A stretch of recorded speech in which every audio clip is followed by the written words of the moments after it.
In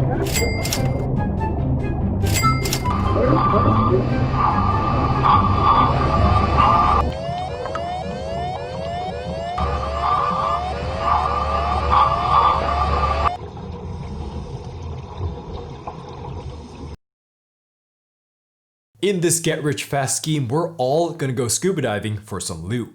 The problem is that we're so poor that we can only afford one tank of air to share between all of us while we all go down and get loot.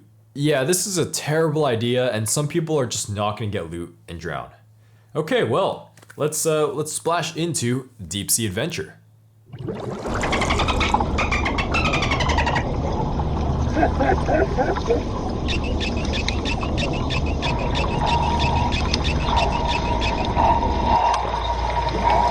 In Deep Sea Adventure, players will be divers trying to get the most loot from the ocean over the course of 3 rounds, where the deeper you go, the better you do. The thing is, everyone is a super irresponsible diver, and they're all strapped to the same oxygen tank.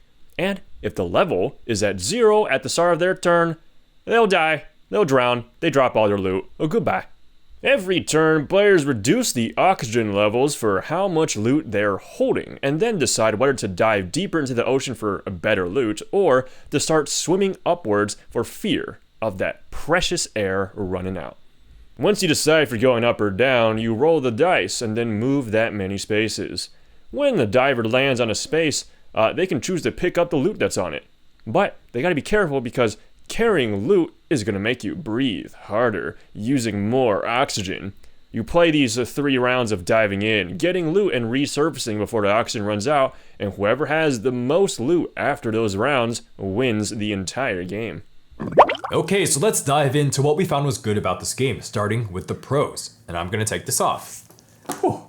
Okay, so the first thing that's good about this game is the form factor. Like, wow, look at how small that box is. The box is really cute and it's gonna fit inside backpacks and purses with ease. It's gonna bulge up but still fit into many jacket pockets. When you open it up, everything is just so neatly organized. There's a cardboard insert with plastic bags included to make storage a breeze. So getting onto what's inside these bags, these are also real nice. There's bright, directional meeples that will represent everyone's diver. And man, these are cute and great to hold. The 2 dice also have a nice wooden look. The cardboard loot tokens are super thick and chunky, they feel great in the hand. There are also different shapes for the different types, so players won't get confused while playing. When you turn them over, the loot number for each is also really clear. This is gonna make scoring such a breeze. And the rulebook is nice and uses red and bold text, as well as plenty of diagrams to guide the reader's attention. So let's talk about gameplay, and the game is easy to learn with a simple turn structure. All you have to decide is whether you're diving deeper or swimming back to the submarine, and then you just roll the dice. Wherever you land, you can decide to pick up that loot or not. So when you're rolling these 2 dice, you'll notice that they're essentially 3-sided dice because there's 2 1s, 2 2s, and 2 3s. This is going to give movement way less variance and make it impossible to roll the dreaded 1. The thing about movement is that it changes when you pick up loot. See, you're gonna move 1 space less for each token you have. This punishes people who want to be really greedy and grab tons of loot, but this is also a cool thematic element where you're bogged down by a bunch of treasure. This makes you think twice about just grabbing every single loot you see, but it's also a cool thematic element where a bunch of treasure is gonna slow you down. One other cool movement mechanic. When you're moving through other players, you're always going to ignore their space for movement, and instead, you're just going to leapfrog them and not count their space for your move. This is really exciting as it can make diving deeper really fast if you have a lot of players, but remember, those players might not be there when you're going back up. It's like this cool domino effect where if you have a bunch of your friends lined up, you can just jump over all of them and keep moving.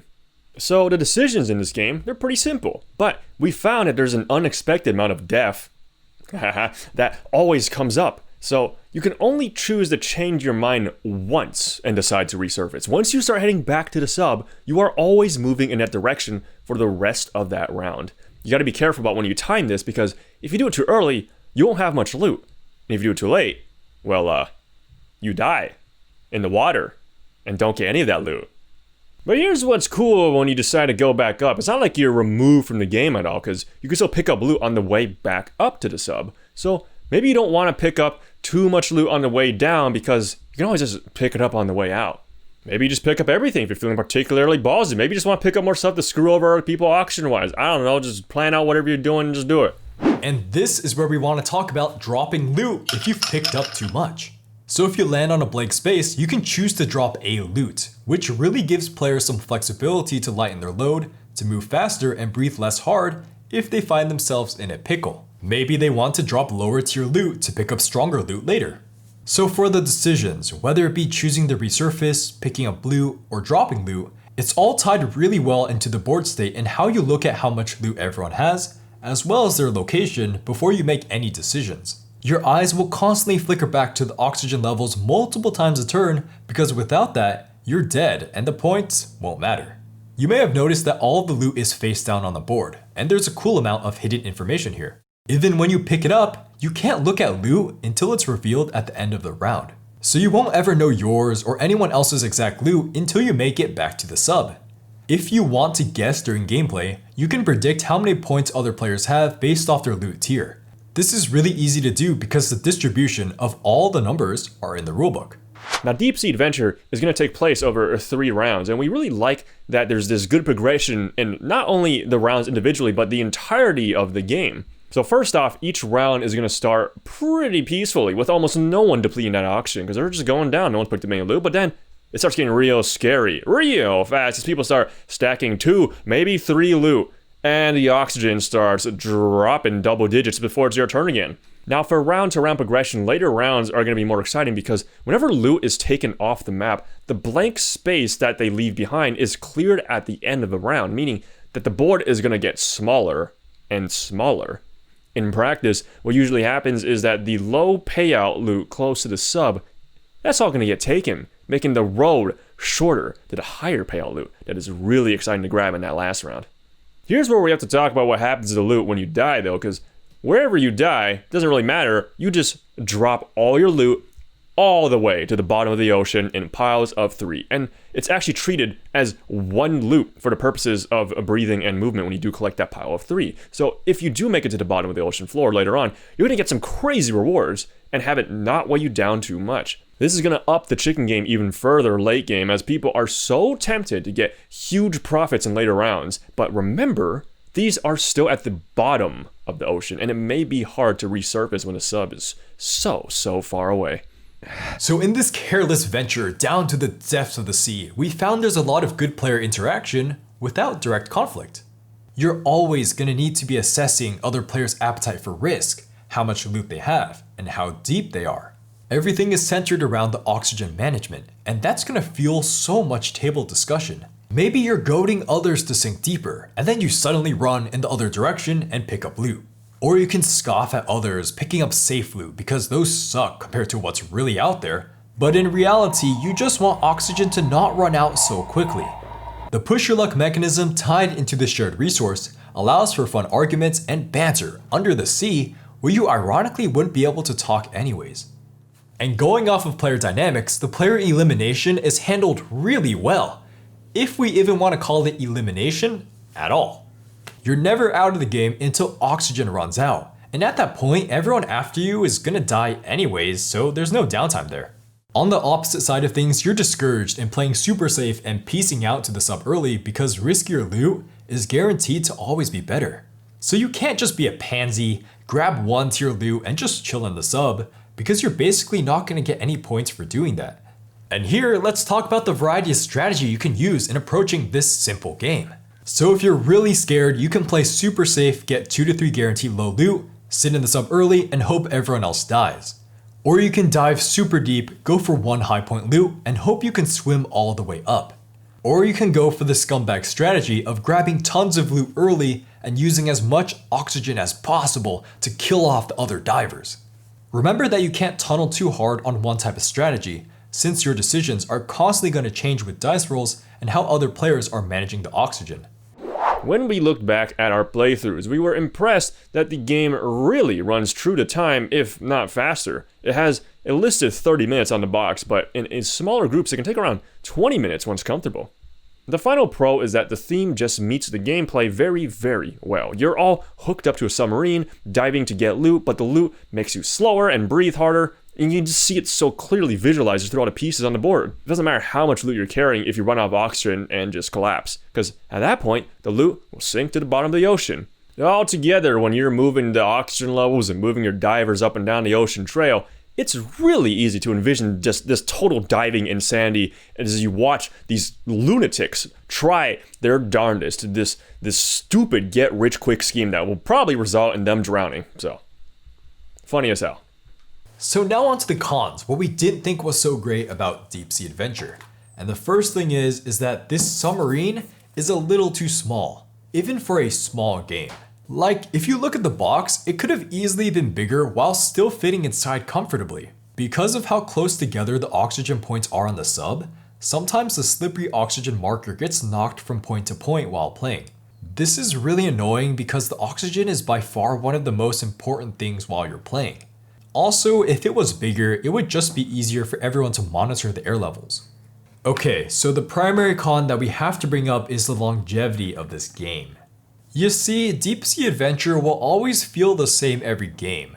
Of course, the loot will be randomized differently face down, but that doesn't affect decision making at all until you actually see them at the end of your first round. To fix this, we would have liked to see some type of variant in the rulebook that had different maps or perhaps different oxygen levels. For the last con, we want to point out that the game is not the greatest with 2 players. It's not that it plays poorly with less players, 3 players is fine. But the thing is that with 2 players, you're going to lose a lot of the group dynamic of a handful of divers drawing from 1 oxygen tank.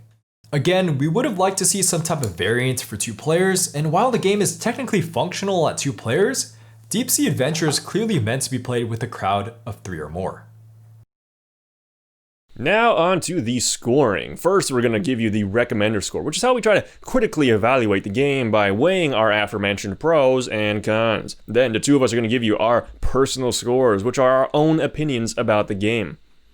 Deep Sea Adventure is going to get a 7 out of 10 from us. It's good. It's a really elegant push your luck game that never overstates its welcome due to the shared air supply. Everything you're doing is kind of like diving. You're using oxygen every turn, straining your diver as he carries more and more loot, and you gotta backtrack to swim back to the sub. This is impressive how it cleanly depicts a literal deep sea adventure without action cards or points, all in 30 minutes or faster. This goes hand in hand with decisions that are gonna be simple, but really influence whether or not you survive, so you always have to be careful. Yeah, talking about decisions, a lot of table talk is going to happen as groups try to influence other players' decisions. Some will like to egg each other on and watch their friends suffocate, or other groups will have some players working together in almost semi-co-op manner and try to get the higher tier loot for everyone. The more players you have, the more chaos and table talk there's going to be, especially with the leapfrog mechanic that is always so satisfying. But it's not 100% just yabbering, because some players will find themselves doing some rough probability checks in their head as they're playing the game. Because you're going to want to scope out your group's aggressiveness before making any sort of bold commitments. And with this healthy blend of thought and simplicity, we have to say that Deep Sea Adventure makes a great first impression with so many groups. Seasoned players will find the strategy serviceable and the design elegant, and non-gamers will easily grasp the intuitive theme and be quickly grinning about dice rolls as it draws upon them how tight those oxygen levels are. Deep Sea Adventure makes for a great family game, especially with the roll and move being just this super easy mechanic. The small, cute size makes it a great filler to have on hand for those family or friend gatherings. So the game has a lot of punch that you might want to play it back to back when it initially impresses you. But the problem is that Deep Sea Adventure doesn't have that much replayability. And this really holds the game back because it's so short. A lot of the diversity here is just going to come from you trying out different groups and easily introducing it to people and watch them freak out about dice rolls. We've talked about the great sense of progression with the piles and piles of loot stashed on the bottom of the sea, but we want to point out that the game doesn't have catch-up mechanics despite this. Sure, there's going to be higher payouts in later rounds, but everyone has access to them, meaning that people who do well in the first or second round can in some games just play really low risk later and just cruise to victory. And this is where we want to compare this to Incan Gold. Okay, so Incan Gold, otherwise known as Diamant, is another popular push-your-luck game that also doesn't technically have catch-up mechanics. It's card-driven and also played over multiple rounds, but instead of guaranteeing more loot in later rounds, it instead takes out some of the danger cards that kill people, encouraging players to play even more recklessly. This leads to those late-stage rounds where bold players may find themselves getting success after success, leading to just these crazy turns where stragglers actually just somehow pull a victory out of their butt. Compare this to Deep Sea Adventure, which doesn't have these wacky outcomes because you know exactly the range of numbers for each loot categories, the dice rolls are set to a range of 2 to 6, and resurfacing is a slow and steady process instead of just immediately pulling out the safety like in Incan Gold. So it comes down to what you like in these push-your-luck games. Incan Gold has more crazy hype, but at the end of the day, is basically just a bunch of cards. Oh, and then you get all these cool gems. These are fun. Deep Sea Adventure, on the other hand, always has the same board, but it's still an actual board that you can move up and down, and spaces are going to disappear over time. Here, the dice rolling is the main luck you're going to be worried about. Players will find themselves with more consistent feeling games in Deep Sea Adventure. It doesn't have massive upset potential, but instead rewards careful, thoughtful play. So they're both good in their own ways, fill the same player count and time length, so you'll have to figure out which theme and consistency works for you. For my personal score, I'm going to give Deep Sea Adventure a 7 out of 10. It's a pretty good time for me. Push your luck gameplay is just some simple, dumb fun for me, and Deep Sea Adventure doesn't disappoint in that regard. You roll some dice, you scream about how everyone else are a bunch of cowards, you get real rowdy. It's a very tried and true formula. And while Deep Sea Adventure is a pretty good game to do this push your luck premise, I still think I enjoy Incan Gold a little more. Let me explain why. So Deep Sea Adventure has a couple of key issues for me. The first is a scaling issue, where at higher player counts, it becomes impossible to go super deep. And I hate that I'm robbed of my option to push my luck a ludicrous amount. This is a problem for me because we tend to play dumb games like this with a crap load of people because, being rowdy with all the homies is just fun. Second, while the shared oxygen mechanic is really clever, I really don't like how it forces some players into playing a little more thoughtfully than others. If you have one dumbass going in super deep, you know they're going to be a real drain on oxygen, which robs you of the option of also pushing your luck to try and out-stupid them. Compare this with Incan Gold, where the entire loot pile is split amongst everyone who stays in, and I'd say that Incan Gold is way better at getting players to egg each other on to just go deeper and deeper. To me, the spirit of push your luck games is being able to get a big group of your friends and push each other into just being irresponsible dumbasses in order to create those hype moments that inevitably happen when someone, somehow, survives way longer than they have any right to be surviving. Deep Sea Adventure just doesn't do that very well in my opinion, but I will 100% give it credit for being unique in its gameplay and being more thoughtful. If I adjust my mindset, I find a game fun for a different reason, where you're tracking oxygen and taking more thoughtful risks to counter each other instead of just maximizing how much of a complete dipshit you and your friends can be. Basically what I'm saying is play Deep Sea Adventure if you want a more clever push your luck game, but if you want you and your friends to develop a crippling gambling addiction, then go play Incan Gold. Deep Sea Adventure is gonna get a 7 out of 10 for me. I like the theme and how it's implemented. Dice rolling has always been fun to me, so this takes that wonkiness and actually adds some thoughtful decision making. Uh-oh, did I pull out too soon? Oh, never mind, I'm laughing all the way to the bank because everyone else just died and I have at least one loot. Oh, maybe I just tell everyone else to not worry about getting so much loot while I go deeper and deeper. This game just has so much fun banter that always comes up. Oh, okay, but in actuality, the X factor for me for Deep Sea Adventure was how my family received this game. Like, I kid you not, I've been playing games my entire life and I've tried so many games that just all fell flat with my mom. The Resistance, Coup, Splendor, Poker, and even this, Sangosha, which is in Chinese. But this, man, this game, something about the theme, the nice visuals, the intuitive gambling, it all just made sense to her and we had a really, really fun time. Oh my god! You make no move. One. Okay, but here's the thing about Deep Sea Adventure. No matter how much fun I had, there's always this thing in the back of my head thinking, oh, yeah, that's it? Like there's nothing more else to this game. There's no variation to make me really excited about starting a new game despite me liking all the mechanics. Although I plan to bring this game to a lot of friend groups and family gatherings after this whole spicy pandemic is over, the thing is that I'm a little scared that even though those are going to be great experiences, I'm going to get more and more burned out of this game, which I'm already feeling a slight burnout from. So I previously rated Deep Sea Adventure above Incan Gold in my tier list, but now after I feel the lack of replayability from this, I think I'd put them about the same level. Incan Gold is just more replayable for me, and of course way more hype for those stupid fun moments, where you risk it all and win the entire game of that, which I'm a little sad doesn't exist in Deep Sea Adventure. But at the same time, I don't always want crazy upsets and hype, and that's where Deep Sea Adventure really comes in with its elegance. However, I do think the dice, they're a little too light for my liking. Anyways, 7 out of 10. Thanks for watching this breakdown of Deep Sea Adventure. If you'd like to pick up Deep Sea Adventure or Incan Gold, or any of our other recommended games, check out the link below. As always, we have our patrons to thank. We got John S, Manuel G, Brian C, Clifford H, Aaron W, Max B, Bora, Jeremy M, C, Marius M, Charlie P, Quinton S, Sam S, Travis R. And to Mad Lads of Cardboard, we got Z L and Jeff L. Thank you guys. We got our Patreon link in the description below, and remember to subscribe and ring that bell for more stuff from Shelfside. Let me know which of these two you actually prefer, and maybe any other Push Your Luck games. Let me know. See you guys later. Bye bye.